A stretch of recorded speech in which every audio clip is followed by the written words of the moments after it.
(7월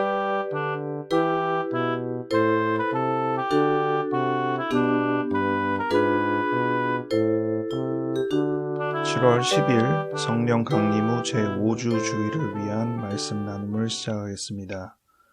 오늘은 누가복음 10장 27절부터 28절 말씀을 가지고 자격은 없지만 이라는 제목으로 말씀을 나누겠습니다. 2022년 마가교회 표어는 꾸준한 일상, 행동 강령은 주님과 그리고 모두와 함께하는 하루입니다. 2022년 기도문을 따라해 주시기 바랍니다. 우리에게 늘 신비로운 새로운 하루를 허락하시니 감사합니다. 우리가 만나는 모든 이들에게서 그리고 모든 것들에서 주님의 온기를 느끼게 하소서. 예수 이름으로 아멘. 오늘 주일 성서 일과는 아모스 7장 7절부터 17절, 신명기 30장 9절부터 14절, 골로새서 1장 1절부터 14절, 누가복음 10장 25절부터 37절입니다. 오늘 주요 본문으로 누가복음 10장 27절부터 28절을 지정했는데 오늘은 아모스서, 골로새서, 누가복음 말씀을 모두 내용적으로 살펴보려고 합니다. 오늘 말씀 제목 자격은 없지만 이라고 정한 것은 주요 본문인 누가복음을 통해서 정한 것이 아니고 아모스서 본문을 통해서 정했습니다. 아모스서 본문은 7절부터 9절까지는 다림줄의 환상을 본 이야기가 적혀 있고요. 10절부터 17절은 아마시아라는 당시 이스라엘의 제사장과 아모스와의 갈등 관계를 묘사하고 있습니다. 아마시아는 나라의 지도자로서 아모스를 대항했습니다. 너가 지금 이스라엘 우리나라를 비판하는데 그럴 바에는 차라리 유다로 가라. 이거는 이 나라를 비판할 거면 차라리 다른 나라 가라. 우리도 이런 말 많이 쓰잖아요. 어느 정도는 합당할 수 있는 표현입니다. 그에 대하여 아모스가 이야기한 것이 아주 인상적인 글인데요. 14절부터 나와 있는데 나는 선지자가 아니며 선지자의 아들도 아니라 나는 목자요 뽕나무를 재배하는 자로서 양떼를 따를 때에 여호와께서 나를 데려다가 여호와께서 내게 이르시기를 가서 내 백성 이스라엘에게 예언하라 하셨나니. 즉 자기는 예언할 자격은 확실히 없다고 얘기한 것입니다. 제사장도 아니고 예언자로서의 어떤 성품이나 자격을 갖추지 않았다는 것입니다. 그런데 하나님께서 내게 직접 이 말을 이스라엘 백성에게 하라고 하셨기 때문에 해야 한다는 것이죠. 뒤이어 16절부터 17절은 이제 이스라엘만 아니라 자기를 반대하는 제사장 아마시아에 대한 거의 저주에 가까운 표현도 합니다. 그런데 이 저주가 아모스의 개인적인 불쾌감 때문에 나오는 것이 아니라 하나님께서 그렇게 말하라고 시켰다는 것이죠. 순간 그런 생각을 합니다. 정말 이게 하나님이 시켜서 한 말인가? 그냥 자기를 반대하니까 기분 나빠서 한 개인적인 감정이 담겨 있는 건 아닌가?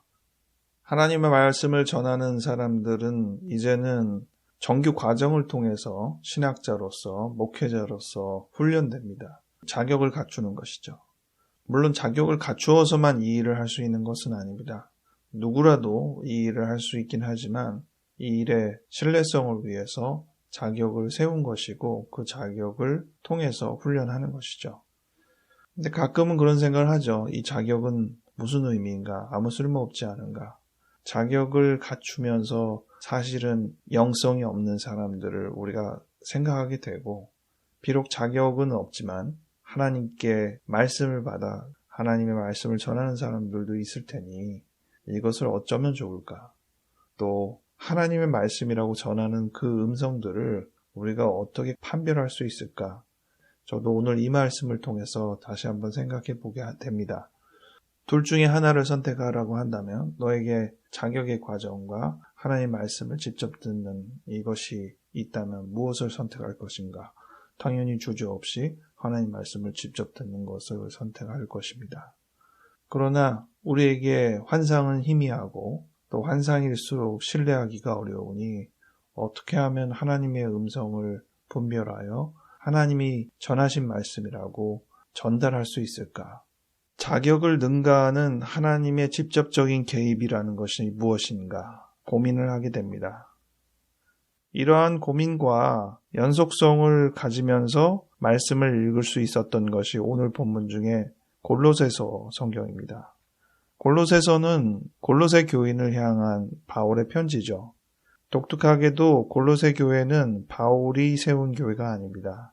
바울이 에베소에서 말씀을 전할 때 그 말씀을 듣고 감화를 받아서 자기 고향에서 교회를 세운 사람이 에바브라와 빌레몬입니다. 이 두 지도자로 인하여서 골로새 교회가 탄생한 것입니다. 이 소식을 들은 바울이 골로새 교인을 향해 편지를 쓴 것이 바로 이 골로새서입니다. 여기서 자격에 대한 부분을 두 부분으로 생각을 했었습니다. 첫 번째는 바울 자신이죠. 바울은 사도로서의 자격이 주어지지 않은 사람입니다. 예수님께서 공생애를 하는 동안에 예수의 제자로 같이 생활한 적이 없거든요. 오히려 예수의 제자들, 예수의 추종자들을 잡아서 죽이기까지 할 정도로 예수를 반대했던 사람입니다. 그런데 그가 다메섹 도상에서 변화를 받아 돌아섰습니다. 그리고 사도의 지위를 얻었다고 스스로 인정을 했는데 자신은 다른 사도와 동일한 자격을 얻었다고 변호를 그렇게 했습니다. 왜냐하면 자신도 예수를 만났기 때문에 예수께서 직접 모셔서 자신에게 소명을 주었기 때문에 자격이 있다고 말한 것입니다. 그런데 이 표현은 사실은 아모스 표현과 더 가까운 표현입니다. 나는 자격은 없지만 하나님께서 시켰기 때문에 하는 것이다. 이렇게 말하는 것이나 다름없는 표현입니다. 그리고 골로새 교회도 사도가 직접 세운 교회는 아니라는 거예요. 그러니 누가 자격을 운운하면 어떻게 보면 좀 부족할 수도 있는. 하지만 자격이 무슨 의미가 있어요? 오늘 얘기한 대로 이 모든 활동이 성령님의 관여하에서 이루어진 것임을 분명히 아는 것이죠. 근데 성경에서 그렇게 나왔으니까 분명히 알지 실제로 우리 현장에서 벌어졌을 때 이게 과연 성령의 사역인가? 하나님께서 허락하신 일인가? 이렇게 이야기할 때에는 갈등을 당연히 할 수밖에 없습니다.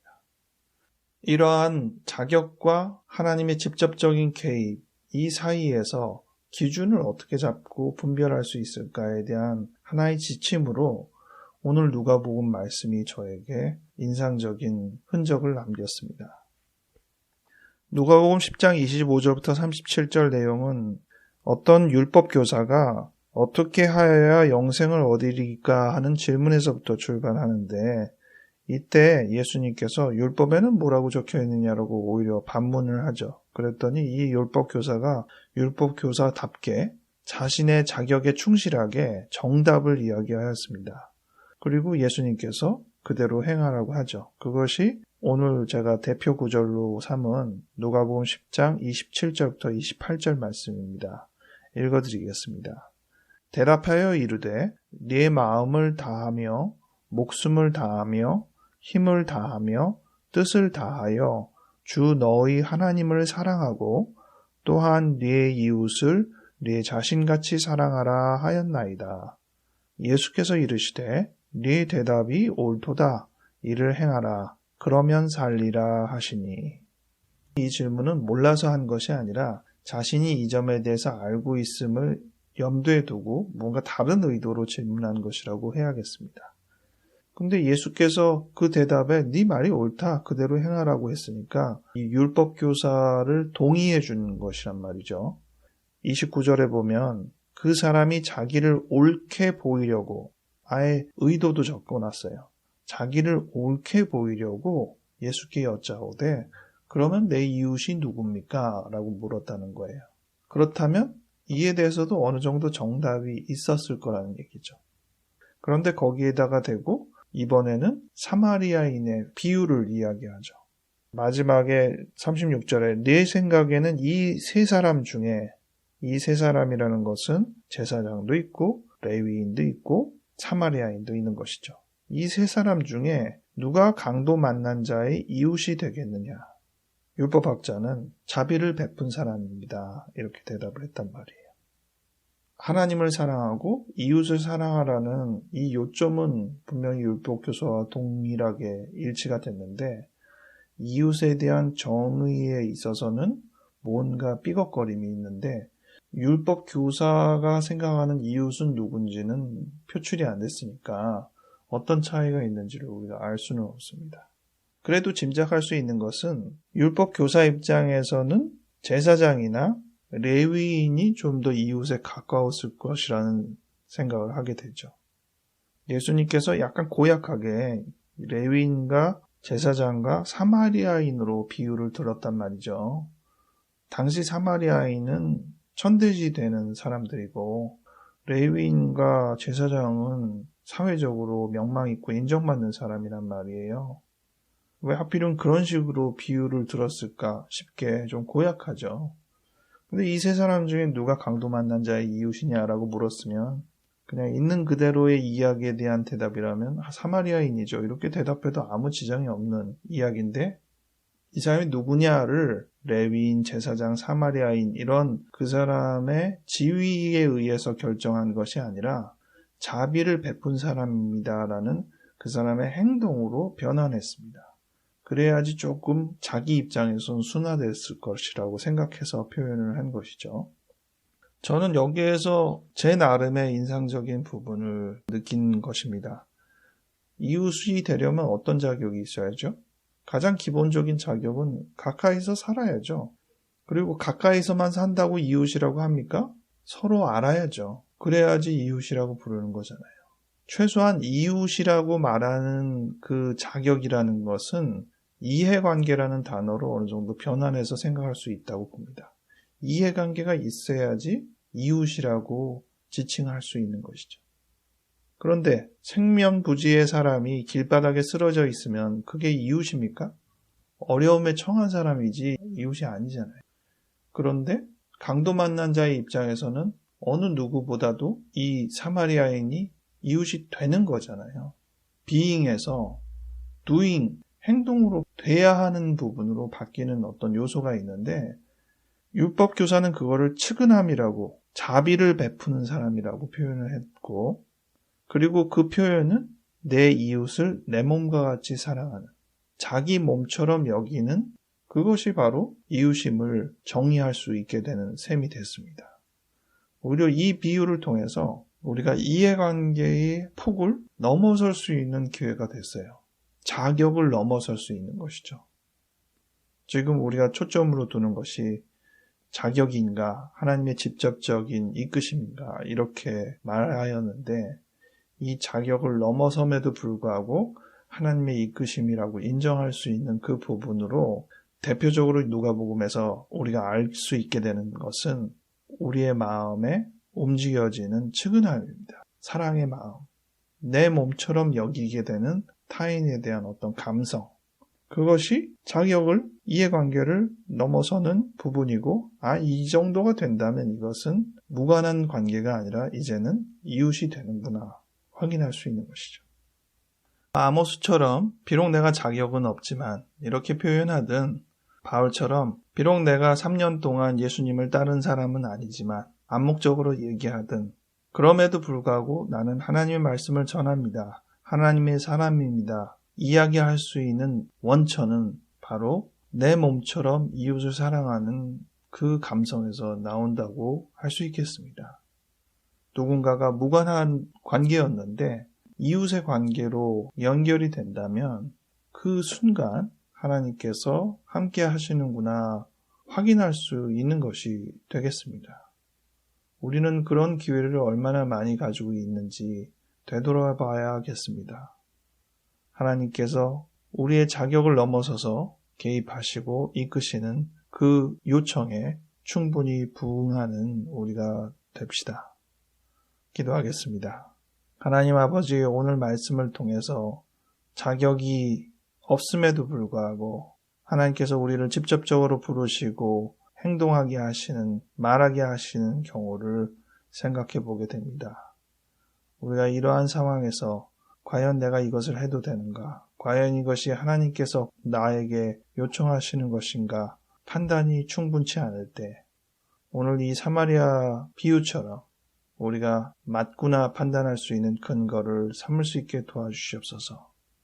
전혀 관련이 없던 대상들이 하나님의 사람으로 이웃으로 우리 앞에 놓일 때 그들을 더 이상 남이라 지칭하지 않고 나처럼 취급할 수 있는지 우리의 마음의 소리에 귀 기울일 수 있도록 함께하여 주시옵소서. 감사드렸고 예수 이름으로 아멘.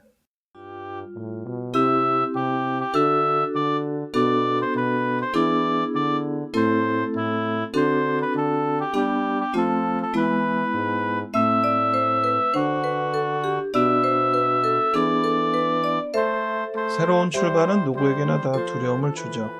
하지만 하나님께서 함께 하신다는 확신이 우리 안에 든다면 비록 어떤 상황이 벌어질지 겁이 나더라도 충분히 우리가 동의하며 나아갈 수 있을 것입니다.